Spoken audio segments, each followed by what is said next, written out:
بسم اللہ الرحمن الرحیم۔ خوش اخلاقی کی دو قسمیں ہیں، ایک یہ کہ جس سے آپ کا کوئی تعلق ہو، جس سے کوئی فائدہ وابستہ ہو، اس کے ساتھ خوش اخلاقی کا برتاؤ کرنا۔ دوسرا یہ کہ خوش اخلاقی کو آپ اپنی عام عادت بنا لیں اور ہر ایک سے اچھے اخلاق کے ساتھ پیش آئیں، خواہ وہ کوئی بھی ہو۔ خوش اخلاقی کی پہلی قسم سے بھی آدمی کو کچھ نہ کچھ فائدہ ملتا ہے، مگر خوش اخلاقی کی جو دوسری قسم ہے اس کے فائدے اتنے زیادہ ہیں کہ آپ اس کا شمار نہیں کر سکتے۔ اسی پر آپ کو میں ایک واقعہ سناتا ہوں۔ مسٹر اجوانی نام کے ایک شخص تھے جو کلکتہ کی ایک فارماسیوٹیکل کمپنی میں سیلز مین مقرر ہوئے۔ ان سے پہلے جو شخص تھے وہ کم تنخواہ لیتے تھے، کمپنی ان کو کم تنخواہ دیتی تھی اور ان کو جو سفر کا خرچہ دیے جاتا تھا وہ بھی ٹرین کے سفر کا خرچہ دیے جاتا تھا۔ لیکن جب مسٹر اجوانی کو انہوں نے ہائر کرنا چاہا تو مسٹر اجوانی نے زیادہ تنخواہ کی ڈیمانڈ کی اور ایک اور شرط یہ بھی لگائی کہ میں جب سفر کروں گا تو ہوائی جہاز سے سفر کروں گا، عام بس اور ٹرین کا سفر بالکل بھی نہیں کروں گا۔ جو کمپنی کے ڈائریکٹر تھے انہوں نے کہا یہ تو بہت زیادہ ہے، تو اس کے جواب میں مسٹر اجوانی نے کہا کہ جو آپ مجھے سہولیات دے رہے ہیں میں اس کو پورا ادا کروں گا اور میں بڑے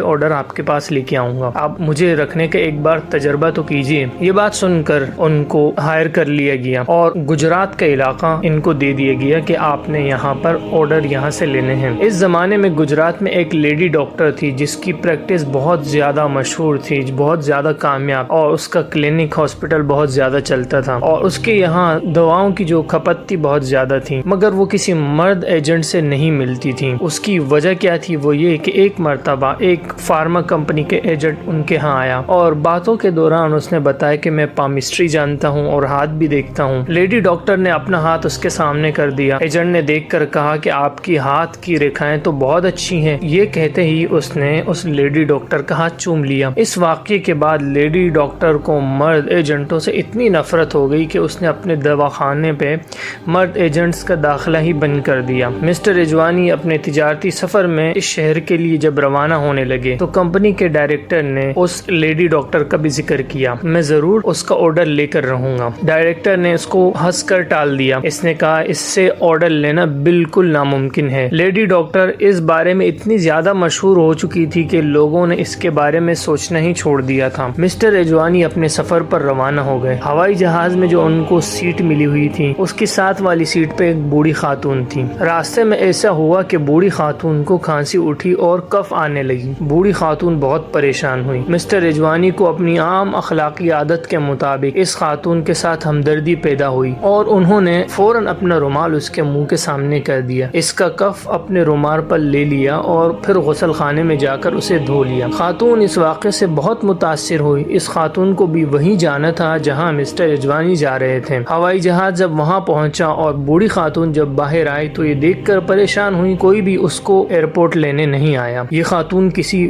بڑے گھر سے تعلق رکھتی تھی، اس کو لینے کے لیے کار کو آنا چاہیے تھا، مگر اس کی آمد کی اطلاع کسی کو نہیں تھی جس کی وجہ سے کوئی بھی نہ آ سکا۔ مسٹر اجوانی نے یہاں دوبارہ اس کی مدد کی۔ انہوں نے کہا کہ میں ہوٹل جانے کے لیے ٹیکسی کروا رہا ہوں، آپ بھی اس پر بیٹھ جائیے، میں پہلے آپ کو گھر اتار دوں گا، اس کے بعد اپنے ہوٹل چلے جاؤں گا۔ چنانچہ انہوں نے بوڑھی خاتون کو اپنی ٹیکسی پہ بٹھایا اور اس کو لے کر اس کے گھر پہنچے۔ خاتون نے اپنے گھر پہنچ کر ان کا نام اور پتہ پوچھا۔ انہوں نے اپنا نام اور ہوٹل کا پتہ لکھ کر دے دیا اور پھر اپنے ہوٹل چلے گئے۔ کچھ دیر کے بعد بوڑھی خاتون کی لڑکی، ان کی جو بیٹی تھی، وہ کام سے فارغ ہو کر گھر پہنچی تو دیکھا کہ اس کی ماں آئی ہوئی ہے۔ اس نے کہا کہ ہم کو آپ کی آمد کی خبر نہ تھی، اس لیے گاڑی ایئرپورٹ پر نہ آ سکی، آپ کو تو بہت تکلیف ہوئی ہوگی۔ ماں نے کہا کہ نہیں، مجھے تو کوئی بھی تکلیف نہیں ہوئی، اور اس کے بعد اس نے مسٹر اجوانی کی پوری کہانی سنا دی۔ یہ سن کر ان کی بیٹی بہت متاثر ہوئی۔ اس نے فوراً ہی اس ہوٹل فون کیے جہاں پر مسٹر اجوانی ٹھہرے ہوئے تھے اور مسٹر اجوانی سے رابطہ کیا اور کہا کہ ہم آپ کے بہت ہی شکر گزار ہیں اور ہم چاہتے ہیں کہ آپ کے احسان کا شکریہ ادا کریں، تو اس لیے رات کا کھانا آپ ہمارے یہاں پر آ کے کھائیے گا۔ مسٹر اجوانی مقررہ پروگرام کے مطابق خاتون کے گھر پہنچ گئے۔ جب لوگ کھانے کی میز پر بیٹھے اور تعارف ہوا تو معلوم ہوا کہ بوڑھی عورت کی لڑکی وہی لیڈی ڈاکٹر ہے جس کو مرد ایجنٹ سے نفرت تھی اور وہ مرد ایجنٹ سے ملاقات تک نہیں کرتی۔ جب اس کو معلوم ہوا کہ مسٹر اجوانی دوا ساز کمپنی کے سیلز مین ہیں تو اسی وقت اس نے خود اپنی طرف سے دواؤں کا ایک بڑا آرڈر لکھوا دیا اور کہا کہ ہمارے ہاں دوائیں بہت زیادہ استعمال ہوتی ہے، دواؤں کی بہت زیادہ کھپت ہے، تو آپ